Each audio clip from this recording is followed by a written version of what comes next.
اعوذ باللہ من الشیطان الرجیم بسم اللہ الرحمن الرحیم۔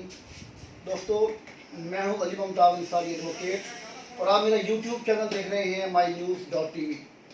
آج میں آپ کی ملاقات ملتان کی ایک معروف سیاسی شخصیت، آپ پاکستان تحریک انصاف سے گزشتہ 10 سال سے وابستہ ہیں اور عمران خان صاحب کا ہر فورم پر ساتھ دیا، ان کی ہر کال پر لبیک کیا اور ان کی شانہ بشانہ ہر جدوجہد میں ان کے ساتھ رہے۔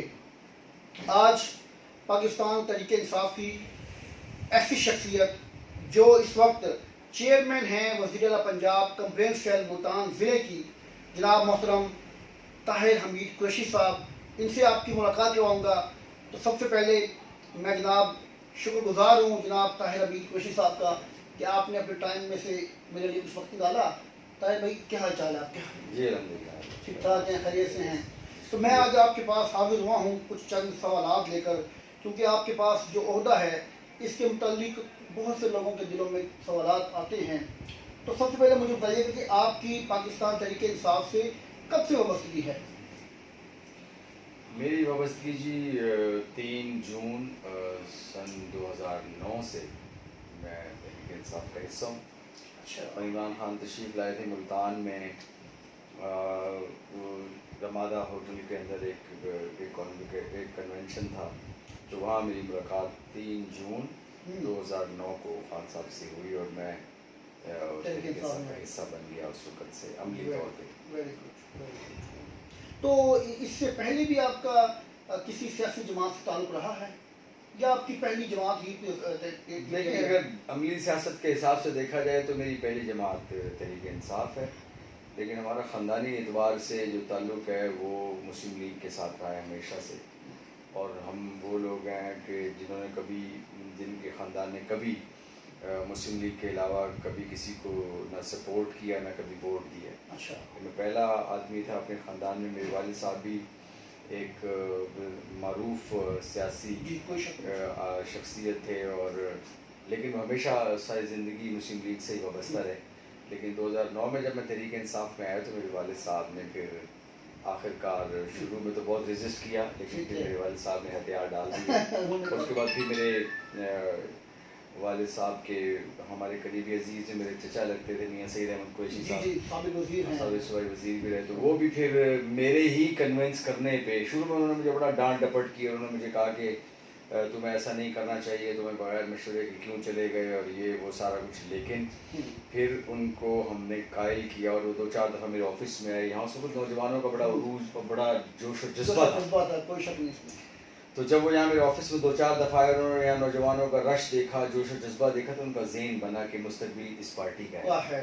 2009 میں؟ ہاں، 2009 میں سے وہ 10, 11, 12 میں میرے خیال میں پھر وہ آ گئے تھے، بالکل آ گئے۔ اچھا، یہ بتائیں کہ 2009 میں جبکہ پیپلز پارٹی کا دور تھا اور 2 جماعتیں تھیں صرف اس وقت، پیپلز پارٹی اور نون لیگ، تو ایسے ادوار میں آپ نے عمران خان کی کن باتوں سے متاثر ہو کر ان کا ساتھ دینے کا فیصلہ کیا؟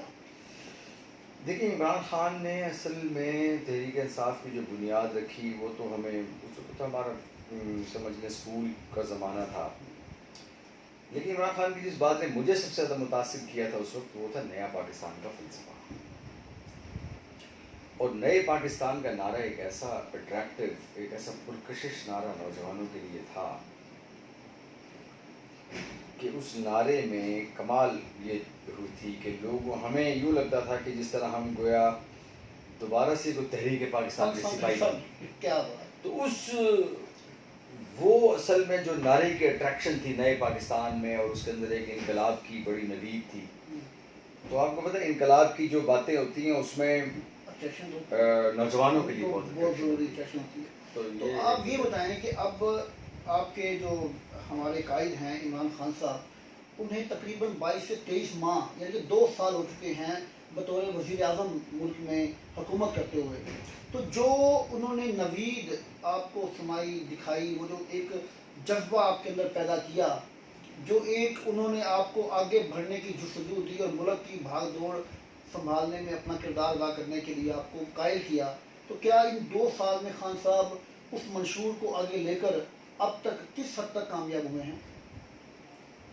اچھا دیکھیں یہ نا ایک سوال آپ کا جو ہے نا یہ بالکل ایسا ہے کہ میں آپ کو یہ بتاؤں کہ عمران خان کی جہاں تک بات ہے، عمران خان اقتدار میں آنے سے پہلے جو باتیں انہوں نے کی اور اقتدار میں اللہ نے ان کو اقتدار بھی دے دیا، ان ساری چیزوں میں صرف ایک چیز کا فرق ہوا اور وہ یہ کہ ہمارے عمران خان کی اپنی ایک بہترین ٹیم ڈیولپ کرنے میں کامیاب باوجود نہیں ہو سکے ابھی تک.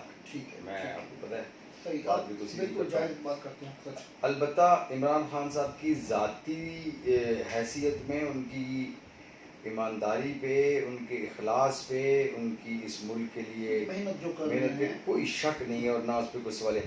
اب فار ایگزامپل میں آپ کو بات بتاتا ہوں، دیکھیں عمران خان کی اس وقت پرائم منسٹر ہیں پاکستان،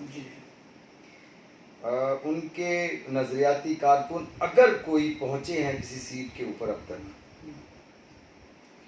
تو مجھے آپ یہ بات بتائیں کہ اگر ان نظریاتی کارکنوں کو کام مثال کے طور پہ نہیں کرنے دیا جا رہا ان کی جگہوں پہ، تو یہ بات عمران خان صاحب کے علم میں لانا ان کی ٹیم کا کام ہے. ان کی ٹیم کا مطلب ان کے ایم این ایز ہیں، ایم پی ایز ہیں، وہ خان صاحب تک اس بات کو پہنچائیں. لیکن اگر وہ یہ بات نہیں پہنچاتے ان تک تو یہ ان کی ٹیم کا قصور ہے. تو یہ بتائیں طاہر بھائی کہ جس طرح سے پاکستان کی بہت اہم وزارتوں میں ایڈوائزر کی شکل میں نان الیکٹڈ جو پرسنالٹیز اس وقت قابض ہیں پی ٹی آئی کی گورنمنٹ میں، کیا وہ اس ملک کو اس نظریے کے مطابق چلا سکتی ہیں جس طرح سے ایک عام الیکٹڈ بندہ چلا سکتا ہے؟ کیونکہ الیکٹڈ بندے کو یہ ہوتا ہے کہ میں نے کل کو عوام میں واپس جانا ہے، جواب دہ ہونا ہے. لیکن جو نان الیکٹڈ لوگ ہوتے ہیں جو اپنا اسکائی لیب کی طرح اترتے ہیں حکومت میں اور آ کر جناب حکومت کرتے ہیں اور اس کے بعد چلے جاتے ہیں، تو وہ کیوں کر عوام کی فیور میں فائدے کے لیے بات کریں گے یا ایسے فیصلے کریں گے جن میں عوام کو کل کو جواب دہی ہو سکتی ہے؟ مطلب کہ کیسے ممکن ہے یہ خان صاحب کا یہ فیصلہ کہ نان الیکٹڈ لوگوں کو فائز کرنا عہدوں پر ٹھیک ہے؟ صاحب دیکھیں بات الیکٹڈ یا نان الیکٹڈ کی نہیں ہے، بات صرف نظریے کی ہے. اگر کوئی آدمی آپ کے ساتھ کمیٹڈ ہے، نظریے کے ساتھ کمیٹڈ ہے، ویدر ہی از الیکٹڈ اور نان الیکٹڈ، وہ پرفارم کرے گا. کیونکہ نظریہ جو ہے یہ بہت بڑی فورس ہوتی ہے، آپ کی جو مینٹل فورس ہے بہت بڑی نظریے کے اوپر کاربند رہنا. اگر کوئی نظریے کے اوپر کاربند نہیں ہے، وہ الیکٹڈ ہے یا نان الیکٹڈ ہے. فار ایگزامپل بہت سارے لوگ ہماری پارٹی میں ایسے بھی ہیں جو الیکٹڈ ہیں but they do not belong to the ideology of Americans, that is why وہ پرفارم نہیں کر پا رہے حالانکہ دے آر الیکٹڈ. تو سوال یہ ہے کہ اکارڈنگ ٹو می، میں یہ کہتا تھا کہ جتنی بھی نان الیکٹڈ پوسٹ ہیں، پورے ہماری آئینی پوسٹ جتنی بھی نان الیکٹڈ ہیں، خان صاحب کو چاہیے تھا کہ ان کے اوپر چن کے اپنے نظریاتی لوگوں کو لے کر آتے جو کیپیبل بھی ہیں اور نظریاتی طور پہ یعنی منسلک ہیں اس پارٹی کے ساتھ اور عمران خان کے ساتھ جی منسلک ہیں. تو طاہر بھائی ان کو لانا چاہیے. طاہر بھائی یہ بتائیں کہ خان صاحب نے الیکشن کے دوران کہا تھا کہ میرے پاس 200 کیلیبر کے لوگ جو ہے جو پروفیشنلز لوگ ہیں ان کی ٹیم موجود ہے، جیسے ہی میں حکومت میں آؤں گا اور ان کو میں اپنے ساتھ چلاؤں گا. لیکن دیکھنے میں یہ آیا کہ 2 سال میں کوئی خاص اس طرح کی کارکردگی سامنے نہیں آئی جس سے نظر آئے کہ خان صاحب کے پاس پہلے سے ٹیم موجود تھی یا ہوم ورک ہو چکا تھا. اس کے بارے میں آپ کی کیا رائے ہے؟ آپ کی بات صحیح ہے. خان صاحب نے اپنی تئیں بڑی کوشش کی ہے، لیکن اقتدار میں آنے کے بعد جو مسائل اس وقت ان کی نظر سے نہیں گزر رہے تھے جب وہ اقتدار میں نہیں آئے تھے، اقتدار میں آنے کے بعد بہت ساری چیزیں ویسے نہیں دکھتی جیسی جو اس سے پہلے نظر آتی ہیں. بہت ساری چیزوں پہ کمپرومائزز ہوتے ہیں، چیزیں ہوتی ہیں. باہر کیا ہے، بدقسمتی یہ رہی اب تک کہ تحریک انصاف کے اقتدار میں آنے کے بعد معاشی طور پہ پوری دنیا میں بھونچال آ گیا ہے، خاص طور پہ اس کورونا کی وجہ سے. کوئی شک نہیں. تو یہ مسائل بھی چیلنجنگ صورتحال بھی بہت زیادہ بنی ہے. باہر بھائی جس طرح موجودہ حکومت نے 22 ماہ میں کوئی چوتھا یا چھٹا چیئرمین ایف بی آر لگا دیا ہے، کیا اتنی کم عرصے میں اتنی تیزی سے چیئرمین لیول کے مطلب کہ لوگوں کو تبدیل کرنا یہ حکومت کی ناکامی نظر نہیں آتی؟ جس کو میں ناکامی نہیں کہتا، دیکھیں میری بات سنیں، ایک سیٹ کے اوپر ایک آدمی پرفارم نہیں کر رہا تو اس کو کم از کم 6 مہینے ہم دوسرا لے آتے ہیں. اگر وہ بھی نہیں پرفارم کر رہا ہم تیسرا لے آتے ہیں. ہم وہ بھی نہیں کر رہا. دیکھیں میری بات سنیں, گزارش یہ ہے کہ اگر ہم یہ نہ کریں, نہیں کریں گے تو پھر یہ سوال پیدا ہو جائے گا کہ جناب آپ کو پتہ تھا کہ پرفارم نہیں کر رہا, آپ نے کیوں نہیں ایکشن لیا, اس کو ٹائم کیوں دیا. تو لہٰذا دیکھیں بات یہ ہے کہ جو حکومت میں بیٹھے, عمران خان صاحب کو مجھے یہ سمجھ نہیں آتی, بہت سارے لوگ کہتے ہیں کہ مجھے یہ بات بتائیں کہ Imran Khan prime minister of Pakistan ہے, ان کو ایسی کیا یعنی ان کی ضرورت ہے کہ وہ چاہیں گے کہ میں ناکام ہو جاؤں. کبھی بھی چاہیں گے وہ. اچھا, جتنی باتیں انہوں نے کی ہیں اس حساب سے ان کو پرفارمنس باقی سیاسی پارٹیوں سے بہت زیادہ کر کے دکھانا پڑے گا. بالکل. 5 سال کے لیے حکومت ملی ہے, ہمارا قوم کا مزاج جلد باز ہے اور ان کا حافظہ بہت کمزور ہے. 2 باتیں ان کے اندر ہیں, یہ 2 سال کے اندر ہی فیصلہ کر دیتے ہیں. میں یہ کہتا ہوں کہ اگر طریقے سے پرفارم نہیں کرے گی اپنے دیے گئے 5 سالوں میں, تو آپ یاد رکھیے گا کہ تحریک انصاف کا فیصلہ عوام کرے گی. بالکل صحیح ہے. پیپلز پارٹی نے 5 سال پورے کیے تھے, فیصلہ عوام نے کیا, عوام کی عوام کرے گی. تو یہ دیکھیے کہ ابھی 2 سال پورے ہونے کو ہیں, ابھی تو آج ابھی پورے 2 سال بھی نہیں ہوئے, ٹھیک ہے, اگست میں. تو آپ دیکھیے گا, مجھے امید ہے, دیکھیں نیت صاف ہے, مسائل بہت سارے ہیں. خان صاحب کی کافی ساری چیزیں جو ایسی ہیں جو مجھ جیسے نظریاتی کارکن کی سمجھ میں نہیں آئی ابھی تک, لیکن میں ان کی قیادت کے اوپر چونکہ مجھے بھروسہ ہے, میں یہ سمجھتا ہوں کہ جس جگہ پہ بیٹھ کے وہ دیکھ رہے ہیں, ہو سکتا ہے ہمیں وہ چیز نظر نہ آ رہی ہو. دیکھتے ہیں ٹائم ہے. موجودہ حکومت عمران خان کی حکومت ہے, ہماری حکومت ہے پی ٹی آئی کی, اس کے کوئی سے 3 ایسے کارنامے بتائیں جو عوام کی فلاح و بہبود کے لیے جو کیے گئے, 3 ایسے فیصلے یا 3 ایسے بڑے اقدامات جس سے آپ کہہ سکتے ہیں کہ جو پچھلی حکومتوں سے ٹوٹلی ڈفرنٹ تھے یا ہیں. نمبر 1. دیکھیں میں ایک بات آپ کو بتاتا ہوں, ہم اس کو جب تک ہم اپنا پورا ٹائم نہ گزار لیں حکومت, اس وقت تک کہہ نہیں سکتا. ہماری پائپ لائن کے اندر بھی کچھ ایسی چیزیں موجود ہیں جو کہ جن کے ثمرات نظر نہیں آ رہے آئیں گے. اچھا, دوسرا ایک اہم سوال, جیسا کہ آپ کا تعلق پنجاب گورنمنٹ سے ہے, آپ بطور چیئرمین وزیر پنجاب کمپلین سیل, جو آپ کے پاس عوام کی شکایات موصول ہوتی ہیں, یہ کس طرح کی شکایات ہوتی ہیں آپ کے پاس؟ چلیں اسی ٹاپک پہ بات کرتے ہیں. علی صاحب دیکھیں, آپ کی بات صحیح ہے. میں آپ کو بتاؤں عوام کی شکایات جو ہوتی ہیں, ایک تو میں آپ کو چیز بتاؤں کہ شکایات کرنا جو ہے وہ ہمارا قومی مشغلہ ہے. ہمارے پاس بہت سارے لوگوں کی اس طرح کی باتیں آتی ہیں کہ جن کو وہ شکایات سمجھ ہوتے ہیں, دراصل وہ ان کی خواہشات ہوتی ہیں. خواہشات, اچھا, واہ واہ. خواہشات اور شکایات میں بڑا فرق ہوتا ہے. تو ہم ان کو سمجھاتے ہیں کہ یہ آپ کی خواہش ہے, شکایت نہیں کہہ سکتے ہیں, خواہش کہہ سکتے ہیں. تو میں آپ سے عرض کر رہا ہوں کہ ایسا ایک معاملہ ہے کہ ہماری جو شکایات کی جو کا محکمہ ہمیں ملا ہے, یہ آپ کو میں بتا نہیں سکتا کہ کس قدر مشکل ترین کام ہے یہ. بعض اوقات for example M D A کا چیئرمین صرف ایم ڈی اے کو دیکھ رہا ہوتا ہے, ریونیو کا چیئرمین صرف ریونیو کو دیکھ رہا ہوتا ہے, سالڈ ویسٹ کا چیئرمین سالڈ ویسٹ کو ہوتا ہے. ہمارے پاس پنجاب حکومت کے جتنے ڈپارٹمنٹ ہیں ان سارے ہمارے پاس ہوتے ہیں. تو لوگوں کی کمپلینٹ آتی ہے, سب سے زیادہ کمپلینٹ آتی ہیں, اور اس کے اوپر میں خان صاحب پتہ نہیں ہماری قسمت میں ایسا ہے یا نہیں ہے, باہر کیا ابھی دیکھتے ہیں. لیکن میں اگر کبھی ان سے ملوں, میری ملاقات اگر اللہ کرے ہو جائے, تو میں ان سے ایک بات یہ ضرور کہوں گا کہ آپ خدا را اگر آپ کچھ کرنا چاہتے ہیں ملک کے لیے کوئی ایسا کام, تو آپ ایک بات یاد رکھیے کہ سب سے زیادہ ضروری چیز یہ ہے کہ آپ ریونیو ڈپارٹمنٹ کو سیدھا کریں. بڑے آسان کام ہوتے ہیں لوگوں کی زمینوں کے, پلاٹوں کے مسئلے, لیکن یہ جو ہماری سرخ فیتے کی نظر ہوتی ہیں چیزیں, اور وہ جو فائلوں کو پہیے نہیں لگ سکتے, جن کی وہ برباد ہو جاتے ہیں لوگوں کی زندگیاں اپنے 5 مرلے کے پلاٹ کے پیچھے. تو میں یہ چاہتا ہوں, میرے پاس اس کے بارے میں بڑی سجیشنز ہیں, کیونکہ میں دیکھ رہا ہوں ساری چیز کو. میرے پاس آلموسٹ 60 to 70% کمپلینٹ آتی ہی اس ڈپارٹمنٹ سے متعلق. لوگوں کی زمینوں پہ قبضے ہیں, لوگ بڑے پریشان ہیں. تو اس کے اوپر اگر ہم ہماری جو سول بیوروکریسی بیٹھی ہوئی ہے, انہوں نے ایک ہی کام پکڑا ہوا ہے, اور وہ یہ ہے کہ وہ جو بھی کیس ان کے پاس آتا ہے اس کو عدالتوں کی طرف ریفر کر دیتے ہیں، اس کو نمٹانے کی بجائے جس کیس کو آپ زمین جائیداد کے جس کیس کو آپ عدالت کے سپرد کر دیں. تو مجھے ڈر تو لگ رہا ہے خیر جی کوئی توہین عدالت نہ میرے اوپر لگ جائے، لیکن میں عرض کر رہا ہوں کہ یعنی اگر پھر اس کے لیے عمر خضر چاہیے کہ جو ختم، ہاں جی وہ پھر عمر خضر چاہیے، ادروائز وہ کبھی بھی حل نہیں ہوتا مسئلہ. تو میں یہ سمجھتا ہوں کہ ہمارے ڈپارٹمنٹ کے اندر جو سب سے زیادہ کمپلینٹ آئی ہیں اب تک وہ اس چیز سے بالکل. طاہر بھائی یہ بتائیے گا کہ جیسا کہ کل تو 2 دن پہلے ایڈیشنل چیف سیکرٹری پنجاب نے ایک بیان جاری کیا، اس پریس کانفرنس میں کہا کہ ساؤتھ پنجاب کا کیپٹل سٹی جو ہوگا وہ بھاولپور ہوگا، جبکہ آپ اور ہم ملتان کے رہائشی ہیں. ملتان ہر زاویے سے دارالحکومت بننے کا اپنا قابل بھی ہے، اہل بھی ہے.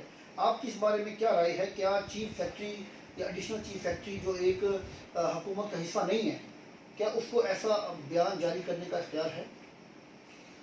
خدا جانے وہ ان کے پاس ایسی اتھارٹی ہوگی یا ایسی انفارمیشن ہوگی جس کی بنیاد پہ انہوں نے یہ بیان دیا ہے. وہ چیز ہے پارٹی پالیسی یا حکومتی بیان جاری کرنا تو سرکاری اداروں کا کام نہیں ہے.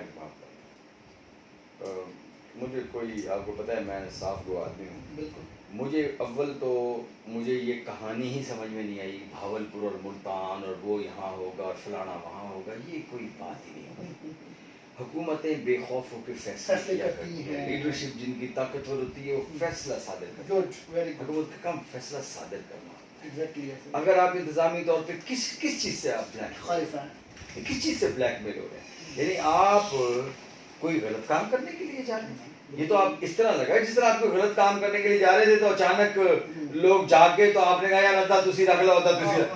یہ کوئی غلط، یہ ایک انتظامی بنیاد پر بڑا ایک سنجیدہ معاملہ ہے، بڑا سنجیدہ ٹاپک ہے. آپ صوبہ بنانے کے لیے دے یہ کوئی مذاق ہے کہ جناب فلانا وہاں بیٹھے گا 3 دن یا یہ کوئی طریقہ نہیں ہے.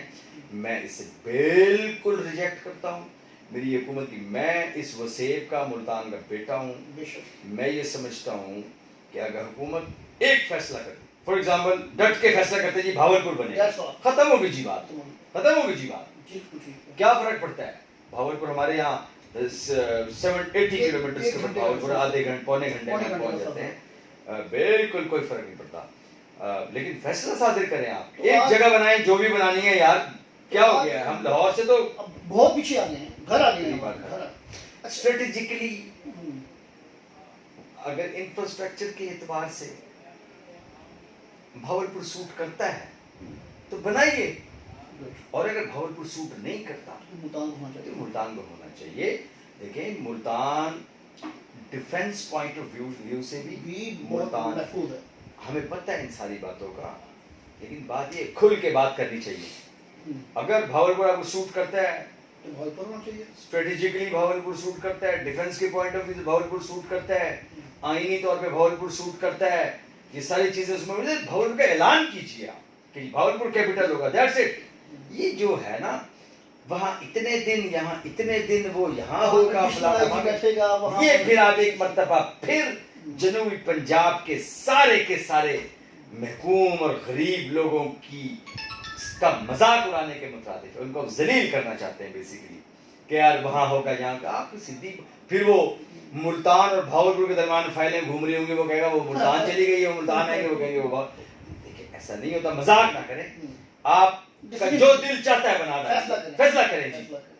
یہ کیا بات ہوئی کہ یہ آدھا وہاں ہوگا فلانا یہاں بیٹھے گا. میں سوری ٹو سے میں اپنے اس معاملے میں بالکل کیٹیگوریکلی میری ایک رائے ہے کہ پنجاب کو تقسیم کیا جانا چاہیے انتظامی بنیادوں پہ. یہ بڑی ضروری بات ہے. سارا برڈن آپ نے لاہور کے اوپر بنا دیا. 100 کلومیٹر کا ریڈیس لاہور کا ہو گیا. اتنے بڑے بڑے شہر میں کہیں سے کنٹرول ہوتے ہیں، چھوٹے اس پہ جائیں تاکہ آپ کا کنٹرول اچھا ہو. پورے لاہور کے اوپر آپ نے برڈن ڈال دیا، پورا پاکستان ہی مطلب ہے لاہور کے اندر آ گیا. تو اس لیے یہ ضروری تھا. It was very. لیکن آپ کے کہنے کا مقصد یہ ہے کہ ایک شہر کو فیصلہ کریں. تو آج ہی وزیر خارجہ شاہ محمود قریشی صاحب نے ٹویٹ کیا ہے، انہوں نے کہا کہ یہ بہت اچھا کام ہوا ہے کہ 3 دن ملتان میں بیٹھیں گے ایڈیشنل چیف سیکرٹری صاحب، 2 دن بھاولپور بیٹھیں گے. تو وزیر خارجہ پاکستان کا تعلق ملتان سے ہے، بہت بڑی پرسنالٹی ہے.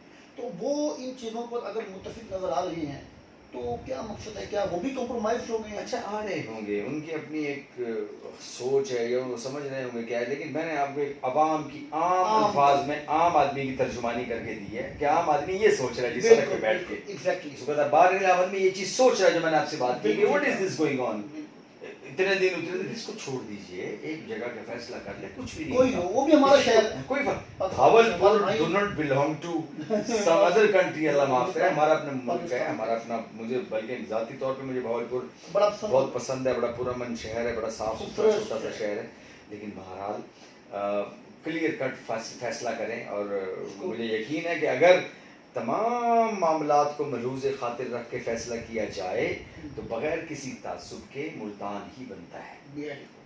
تو طاہر بھائی آخری سوال آپ سے یہ میں پوچھوں گا کہ جیسا کہ آپ سیاسی شخصیت ہیں, تو آنے والے بلدیاتی الیکشن میں اگر پارٹی آپ کو کوئی حکم جاری کرے کہ آپ الیکشن لڑیں تو کیا آپ بلدیاتی الیکشن میں حصہ لیں گے؟ جی میں آپ کو ممتاز آج پہلی دفعہ یہ بتانے لگا ہوں, اور میں ملتان کے اندر انشاءاللہ تعالیٰ آپ کی دعا سے میئر کا امیدوار ہوں گا. ماشاءاللہ جی, اپنی پارٹی تو بریکنگ نیوز بن گئی, بریکنگ نیوز بن گئی جی, بالکل میں میئر کا امیدوار ہوں. Very good. اور میں اپنی پارٹی سے یہ مطالبہ کرتا ہوں, دیکھیں میں یہ نہیں کہہ رہا کہ آپ مجھے, آپ بالکل میرٹ کے اوپر بیٹھ کے فیصلہ کریں, آپ صلاحیت کے اعتبار سے چیک کریں. آپ نے مجھے ایک سیٹ پہ بٹھایا ہے میرے ہاتھ پاؤں باندھ کے, لیکن اس کے اوپر بھی میں پرفارم کر رہا ہوں الحمدللہ, اور میں ابھی انشاءاللہ اس کے اوپر لیکن میں آپ کو بتا رہا ہوں کہ میں ملتان کے میئر کا امیدوار ہوں, اور میں میئر کا الیکشن لڑوں گا.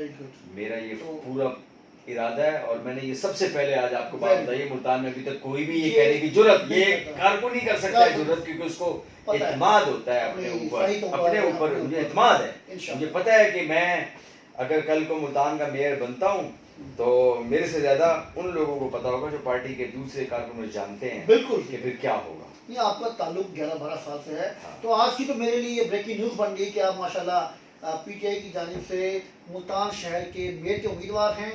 تو طاہر بھائی آپ سے گفتگو بڑی شاندار رہی, آپ نے اپنے قیمتی وقت میں سے میرے لیے بہت سارا وقت نکالا, میں آپ کا مشکور ہوں اور ممنون ہوں کہ آپ نے مجھے یہ وقت دیا. اللہ تعالیٰ آپ کو آپ کی تمام تر خواہشات کو پورا کرنے کی توفیق عطا فرمائے اور آپ کو کامیابی عطا فرمائے. اور میں ایک اور آپ سے عرض کروں, دیکھیں ممتاز صاحب جاتے جاتے میں کہ دیکھیں, میں اس سیٹ کے اوپر جو مجھے تحریک انصاف کے توسط سے ملی ہے, میں اس سیٹ کے اوپر بیٹھا ہوں غریب لوگوں کی مدد کرنے کے لیے, غریب لوگوں کے کام آنے کے لیے, اور میں ہر اس غریب اور محکوم کے ساتھ کھڑا ہوا ہوں, جس کے ساتھ بھی ظلم ہے اس کے ساتھ کھڑا ہوا ہوں, اور اس کی ہر قیمت چکانے کے لیے تیار ہوں, لیکن میں غریبوں کے ساتھ دوں گا, ہر حال میں دوں گا انشاءاللہ تعالیٰ.